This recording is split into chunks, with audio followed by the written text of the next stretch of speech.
January 17, 1944, East Anglia, England, 061 to hours. The pre-dawn cold bit through wool and leather as ground crews moved across the frozen hard stand. At Debden Airfield, vapor clouds hung in the still air above every exhaled breath. Mechanics worked under dim bluework lights, their fingers stiff despite thick gloves, tightening cowling panels and checking fuel lines on rows of P-51 Mustangs that stretched into the darkness like silver ghosts. The metallic click of tools echoed across the dispersal area, punctuated by the occasional cough of an engine being turned over, tested, prepared. Ice crystals clung to windscreens. Frost etched every rivet dot in the operations tent.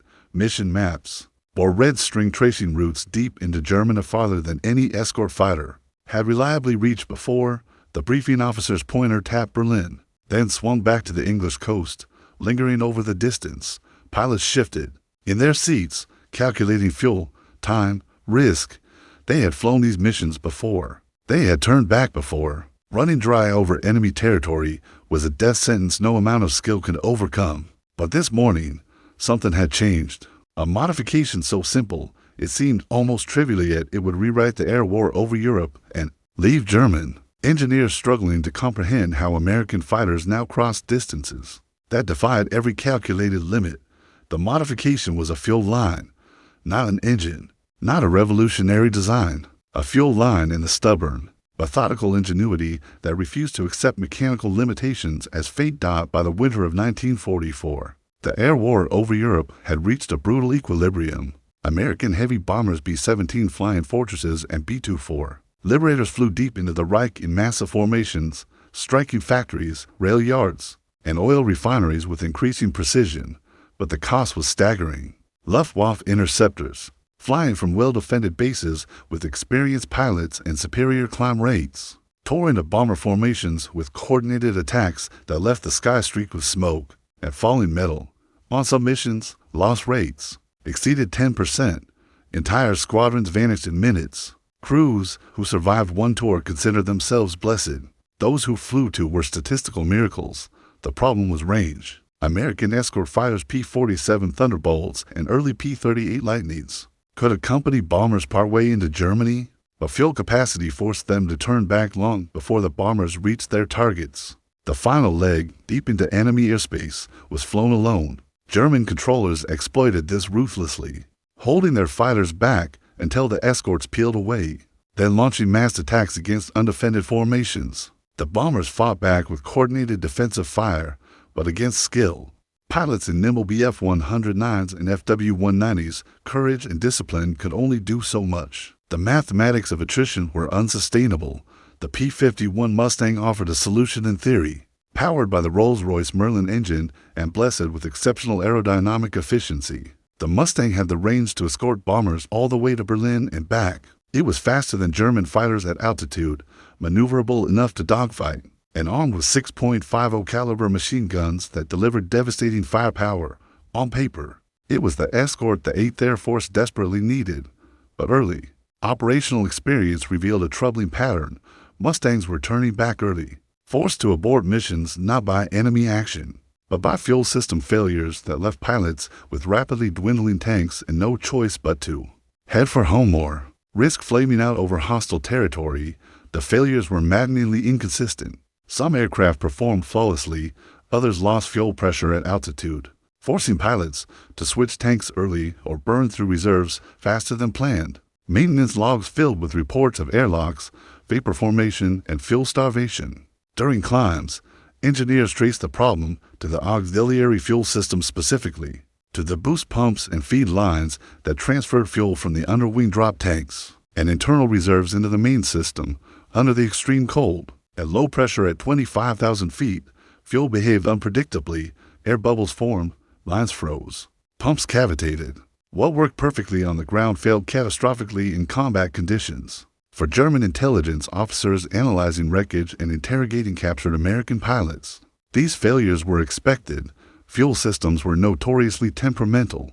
Designing a fighter that could carry enough fuel to fly 1,500 miles, fight at full throttle, and return safely required compromises that inevitably introduced vulnerabilities. The Luftwaffe's own long-range fighters suffered similar problems. Extending operational radius meant adding complexity, and complexity meant failure points. The Americans, they reasoned, had simply pushed the Mustang beyond its practical limits. It was an impressive aircraft, certainly, but the laws of engineering and physics could not be circumvented by industrial capacity alone. They were wrong. The solution emerged not from a research laboratory or a design bureau, but from a field. Modification born of frontline necessity and the particular genius of American maintenance culture. Ground crews and engineering officers at operational bases had been documenting the fuel system. Failures meticulously correlating incidents with altitude, temperature, mission profiles in individual aircraft. Patterns began to emerge. The problem was not the pumps themselves, nor the tanks, but the fuel lines connecting them specifically. The routing and venting of those lines under high-altitude conditions. At standard atmospheric pressure, fuel flowed smoothly through the system, but at 25,000 feet, where outside air pressure dropped to less than half of sea level, fuel vaporized more easily. Dissolved gases came out of solution, forming bubbles that accumulated in the lines. When these bubbles reached the boost pumps, they caused cavitation essentially. The pumps were trying to move air instead of liquid, resulting in pressure loss and fuel starvation. The engine, starved of fuel, would cough, sputter, and force the pilot to switch tanks or dive to lower altitude to restore flow. In combat, such interruptions were fatal. The engineers identified the critical weak point, a section of fuel line running from the auxiliary tanks to the main feed system that lacked adequate venting. Air trapped in this line had no way to escape, creating airlocks that blocked fuel flow. The fix was conceptually simple: reroute the line to include a bypass vent that allowed trapped air to bleed off continuously and install a check valve that prevented backflow while maintaining positive pressure in the system. The components were standard. The installation required only basic tools, but the effect was transformative. Modified Mustangs could now fly the full mission profile without fuel interruptions. Pilots reported smooth, consistent engine performance even at maximum altitude and full throttle.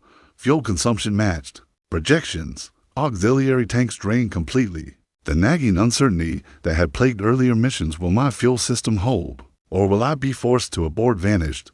Confidence replaced anxiety. Squadrons equipped with a modified aircraft began flying missions deeper into Germany, staying with the bombers all the way to the target and back, engaging German interceptors over Berlin, Munich, and Vienna with a persistence that stunned Luftwaffe commanders. The modification spread rapidly through the 8th and 9th Air Forces. Field teams trained maintenance crews on the installation procedure. Kits were assembled and distributed. Within weeks, entire fighter groups had been upgraded. The change was invisible from the outside: no new equipment, no redesigned tanks, just a rerouted fuel line in a small valve. But the operational impact was immediate and profound. Bomber loss rates dropped sharply. German fighters, accustomed to attacking UNESCO formations deep in their own airspace, now faced swarms of Mustangs that refused to leave. The Americans had not built a new airplane. They had simply made the existing one work as intended. For German engineers and intelligence analysts, the change was baffling. Wreckage recovered from downed Mustangs showed no significant design modifications. The engines were the same. The airframes were identical. Yet American pilots were now flying missions that exceeded every calculated endurance estimate. Fuel capacity had not increased. Drop tank sizes were unchanged. Aerodynamic efficiency could not have improved without visible alterations to the airframe. The only logical explanation was that the Americans had discovered a way to reduce fuel consumption dramatically, perhaps through some advancement in engine tuning or propeller efficiency that German engineers had overlooked. Interrogations of captured American pilots yielded frustratingly vague answers. Most pilots had only a general understanding of the modification. They knew their aircraft had been fixed, but few could describe the technical details. Those who could mention fuel lines and venting, which seemed impossibly mundane. Could a simple plumbing adjustment really account for such a dramatic increase in operational range? German engineers were skeptical. They had designed and built some of the most advanced aircraft in the world. Their own fuel systems incorporated sophisticated pressure regulation, multi-stage pumps, and precision machine components. The idea that the Americans had outperformed them with a field modification using off-the-shelf parts contradicted their understanding of engineering hierarchy and technical sophistication. Yet the evidence was undeniable. Mission reports confirmed that American escort fighters were now appearing over targets previously considered beyond their reach. Luftwaffe pilots reported Mustangs engaging them at full combat power over Berlin, then escorting bombers all the way back to the Channel, a round trip exceeding 1,000 to 100 miles. The fuel required for such missions should have been impossible to carry, even with drop tanks. The math did not add up.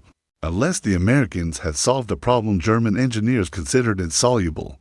The truth, when German technical teams finally reconstructed it from captured documents and wreckage analysis after the war, was both humbling and infuriating. The Americans had not achieved a breakthrough in thermodynamics or unlocked some secret of fuel chemistry. They had simply identified a specific failure mode, understood its cause, and implemented a targeted fix that eliminated the problem. It was not genius in the visionary sense, it was methodical, practical problem-solving applied with relentless efficiency. The kind of engineering that prioritized what worked over what was elegant. The kind of mindset that viewed every mechanical system as approvable, every failure as a lesson, every limitation as negotiable. This was the essence of American industrial philosophy, and it permeated every level of their war effort. Where German engineering prized precision, complexity, and theoretical perfection, American engineering emphasized reliability, simplicity, and rapid iteration. German tanks were marvels of design, but required specialized tools and trained technicians to repair. American tanks were comparatively crude, but a crew could swap an engine in the field using a wrench and a jack. German aircraft incorporated advanced technology and superior performance, but were produced in limited numbers and suffered chronic parts shortages. American aircraft were mass-produced in staggering quantities, with interchangeable components and supply chains that ensured every base had the materials needed to keep planes flying. The fuel line modification exemplified this philosophy. It was not a product of theoretical research or laboratory testing. It emerged from observation, analysis, and experimentation conducted by mechanics and engineers working directly with operational aircraft under combat conditions. They identified the problem, tested solutions, and implemented the fix without waiting for approval from distant design bureaus or manufacturing committees. The modification was documented, standardized, and distributed across the entire force in a matter of weeks. This was improvisation elevated to institutional practice, a system that empowered frontline personnel to solve problems and trusted them to do so competently. The impact on the air war was immediate and cascading. With reliable long-range escort, American bomber formations penetrated German airspace with increasing impunity. Luftwaffe interceptor losses mounted. Experienced pilots, irreplaceable after years of attrition on the eastern and western fronts, were shot down over their own territory by Mustang pilots who hunted aggressively and refused to be shaken off. German fighter production struggled to replace losses. Fuel shortages, worsened by light bombing of refineries, grounded entire units. Pilot training was shortened to dangerously inadequate lengths, sending inexperienced boys into combat against veterans who had been refining their skills over hundreds of missions. By spring 1944, the Luftwaffe had effectively lost their superiority over Germany. Daylight bombing raids, once perilous gambles, became routine operations. The psychological impact on the German population was profound. The distant rumble of bombers, once an occasional terror, became a constant presence. Cities burned, factories ceased production, rail networks fractured. The war that had seemed so distant, fought in far-off lands and foreign skies, had come home with unrelenting force. And above it all, escorting every formation, ensuring every bomb reached its target, were the silver Mustangs that no longer turned back. German propaganda attempted to downplay the shift, but the reality was impossible to conceal. Pilots returning from missions reported the same story.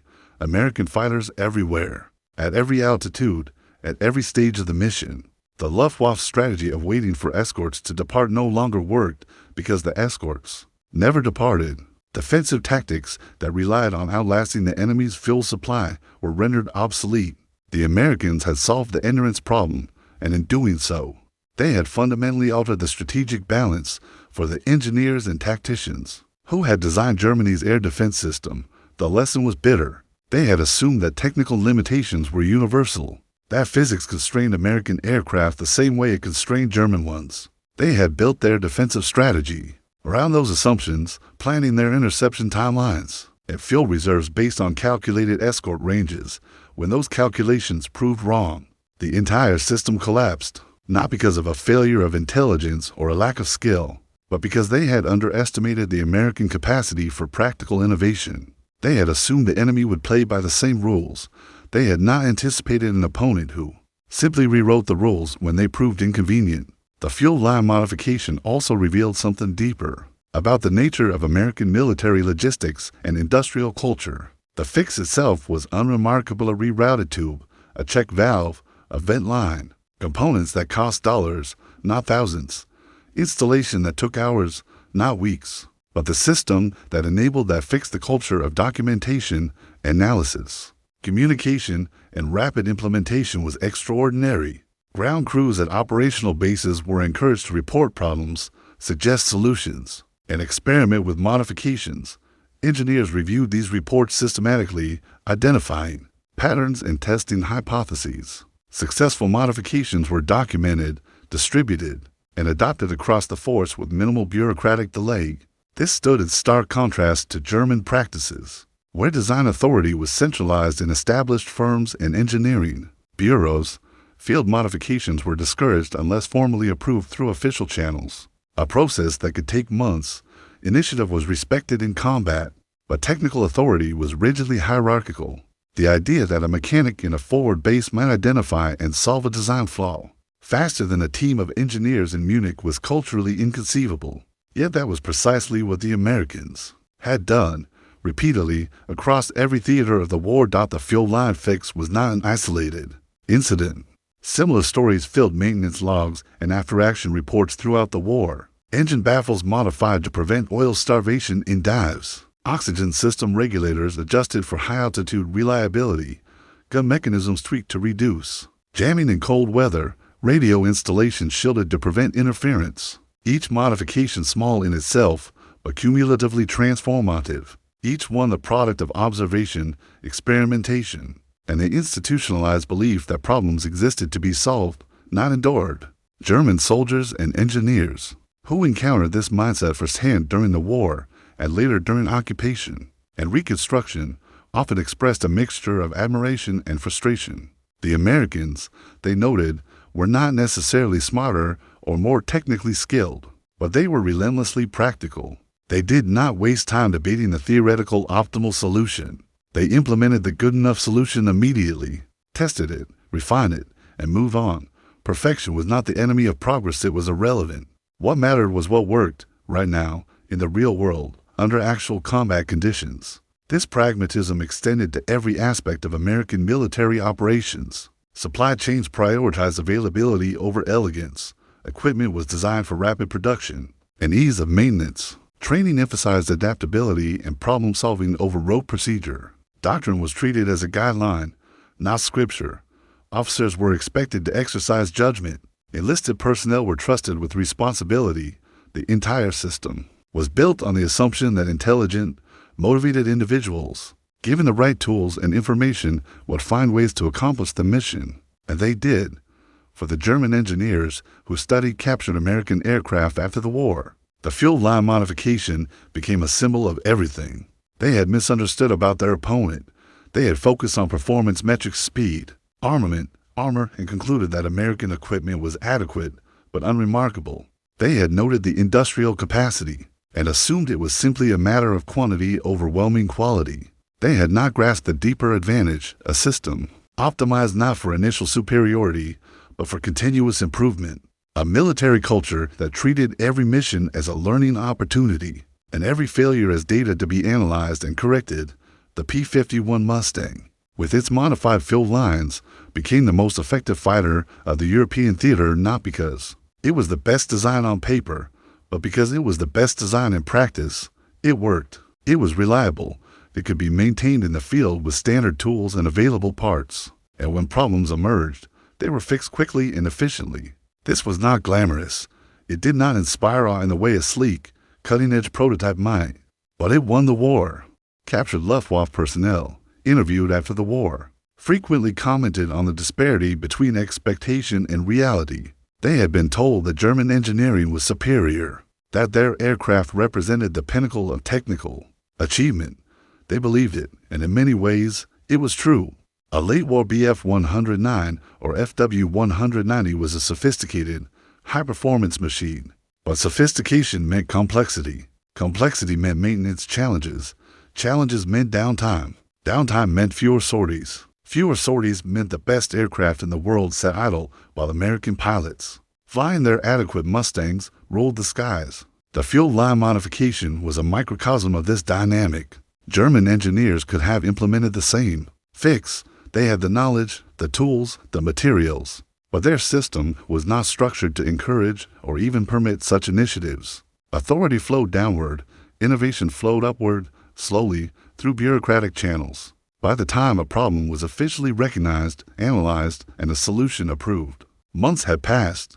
The Americans closed that loop in weeks, sometimes days. They won not because they were smarter, but because they were faster, and speed, in war, is often the only advantage that matters. The missions that followed the fuel line modifications became legendary. Mustangs escorted bombers to targets across Germany, engaging Luftwaffe fighters over Berlin, Dresden, Munich, and beyond. Bomber crews, who had flown earlier missions knowing they would face the final leg alone, now watched their escorts stick with them from takeoff to landing.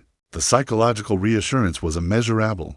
Losses dropped, morale soared. The strategic bombing campaign, which had teetered on the edge of unsustainable attrition, surged forward with renewed intensity. The WWII pilots, meanwhile, faced an increasingly hopeless situation. Fuel shortages forced them to ration sorties. Experienced leaders were dead or grounded. Replacements arrived with minimal training, barely able to fly formation, let alone fight coordinated engagements against skilled opponents. And always, everywhere, were the Mustangs, silver, sleek, and relentless. They hunted, they pursued, they did not tire, they did not run out of fuel, they simply would not leave. German commanders issued increasingly desperate tactical directives. Avoid prolonged engagements, strike fast and disengage, exploit cloud cover, target stragglers. But every tactic assumed the Americans would eventually have to break off. Constrained by fuel or ammunition, when that assumption proved false, every tactic failed.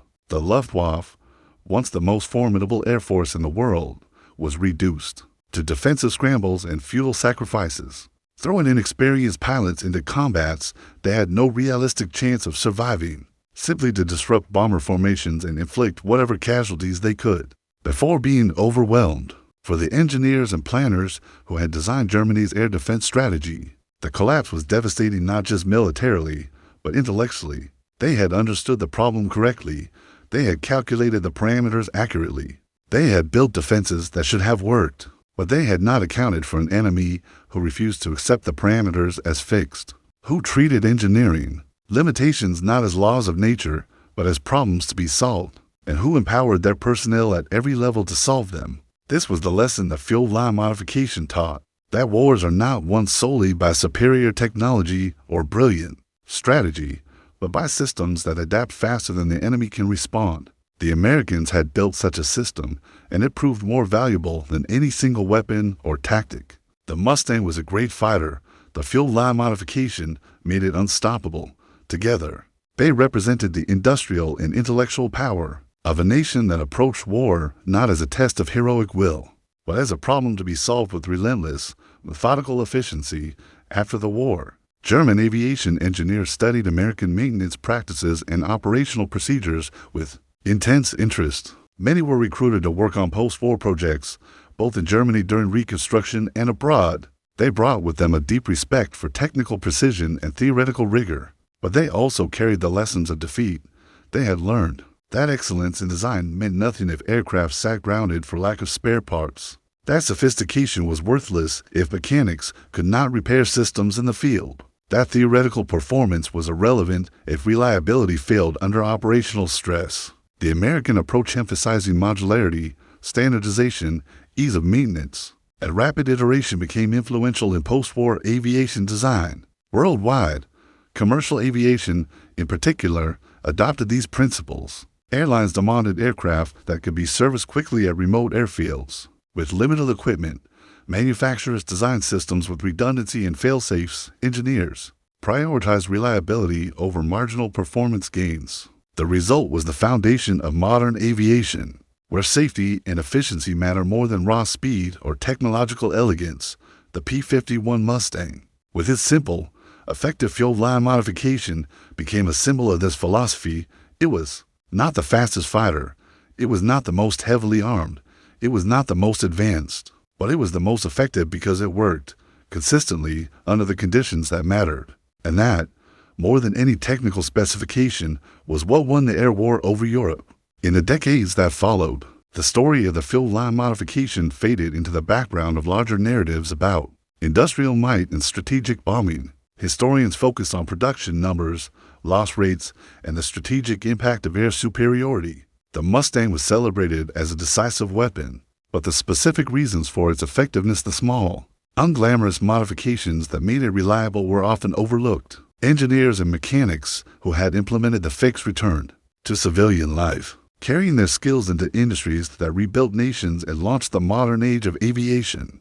But for those who understood the details, the lesson remained clear. Wars are won not by the side with the best equipment, but by the side that makes their equipment work best. The Germans had superb engineers and brilliant designers. The Americans had mechanics who carried wrenches, identified problems, and fixed them without waiting for permission. In the cold mathematics of industrial warfare, that difference was decisive. And so the fuel line, simple, inelegant, almost embarrassingly mundane, became one of the quiet pivots on which the war turned.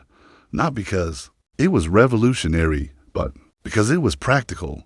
Not because it represented genius, but because it represented competence applied with determination. It was a reminder that history is shaped not only by grand strategies and heroic sacrifices, but by the small, patient work of people who refuse to accept failure as inevitable and who trust that problems, however complex, can be solved if approached with intelligence and persistence. The Dawn missions continued throughout 1944 and into 1945. Mustangs roared down frozen runways, climbed into cold skies, and escorted bombers across Europe with a reliability that became routine. Pilots trusted their aircraft. Ground crews took pride in their work. The fuel lines, properly vented and routed, delivered fuel without interruption. Engines ran smoothly. Missions succeeded. The war ground on, but the balance had shifted irreversibly when the last missions flew, and the final bombers returned, and the ground crews shut down the engines for the last time. The Mustangs sat silent on their hard stand, scarred, oil-stained, but unbroken. They had flown farther, fought harder, and lasted longer than anyone had thought possible, not because they were perfect, but because they were perfectible, and that, in the end, made all the difference.